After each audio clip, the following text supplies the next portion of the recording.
Astrologer Kapil Mishra में आपका बहुत बहुत स्वागत। आज मैं बताने वाला हूं आपको कि मासिक धर्म में सबसे ज़्यादा भूत प्रेत आत्माएं परेशान करती हैं उन माताओं को, उन बहनों को जिनके ऊपर उनका प्रभाव हो जाता है। यदि अगर ऐसी स्थिति है तो आपको क्या करना चाहिए।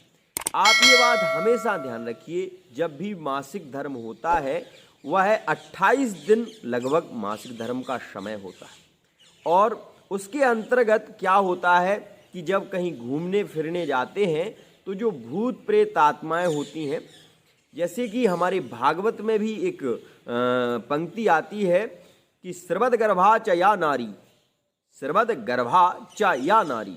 यदि भागवत श्रवण करने कोई व्यक्ति प्रतिदिन जा रहा है और उसका जो पीरियड टाइम आ रहा है या गर्भ समय आ रहा है तो वो भी रुक जाता है। क्यों?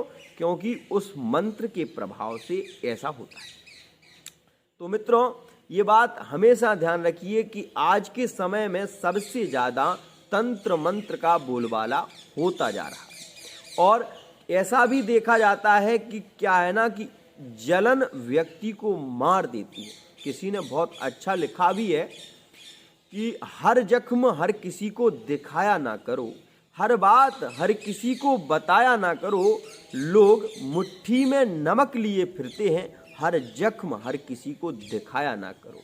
तो ये बात हमेशा ध्यान रखिए, अपनी पीड़ा के बारे में किसी को बताने से पीड़ा आपकी कम नहीं होगी, पीड़ा आपकी बढ़ जाएगी। क्योंकि वो व्यक्ति क्या पता आपके बारे में क्या सोचता है।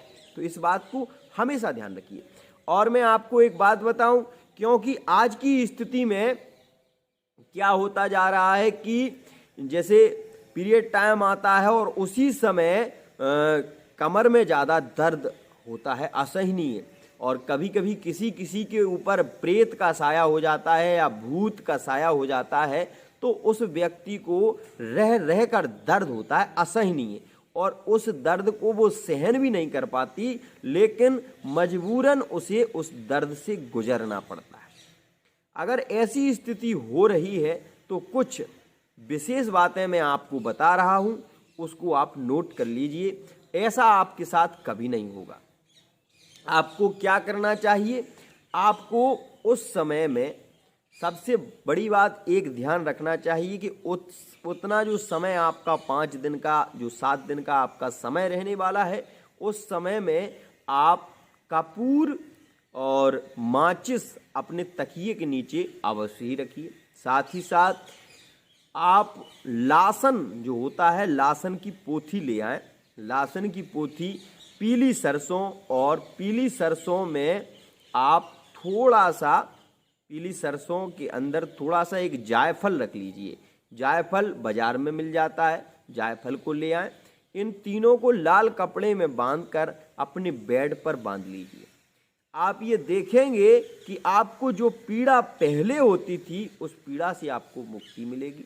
साथ ही साथ ये क्या है कि ये चीज़ें अशुद्ध नहीं होती। जैसे क्या, जायफल, जायफल एक ऐसा फल है कि जो भूत प्रेत इत्यादि आत्माओं का शमन करने के लिए ही इसका प्रयोग किया जाता है। हमारे ज्योतिषीय सिद्धांत और हमारे कर्मकांडी जितने भी ब्राह्मण हैं, वो सब जब भी हवन पूजन होता है तो उसमें लाल चंदन, पीला चंदन और सफ़ेद चंदन, चंदन की लकड़ी, साथ ही साथ जायफल, कमलगट्टा इत्यादि के साथ में हवन होता है। क्यों होता है? क्योंकि जायफल सबसे ज़्यादा फलीभूत और सबसे ज़्यादा प्रभावी फल माना जाता है। और उसी के साथ में एक 2 प्रकार के नींबू होते हैं, एक कचेरा नींबू होता है और एक पीला नींबू होता है। तो कागजी नींबू और बिजोरा नींबू, ये 2 प्रकार के नींबू पाए जाते हैं। तो जब भी देवी बलि होती है तो उसमें कच्चा नींबू लगता है, और जब भी कोई देवी प्रसन्न होती है तो उसके लिए पका नींबू दिया जाता है। तो मित्रों, ये बात आज मैंने आपको बताई, इस बात का हमेशा ध्यान रखिए। पीरियड टाइम में कभी भी किसी के घर मत जाइए, इस बात का भी विशेष ध्यान रखें। दूसरी बात, आप किसी का दिया हुआ मत खाइए, ये बात भी ध्यान रखिए।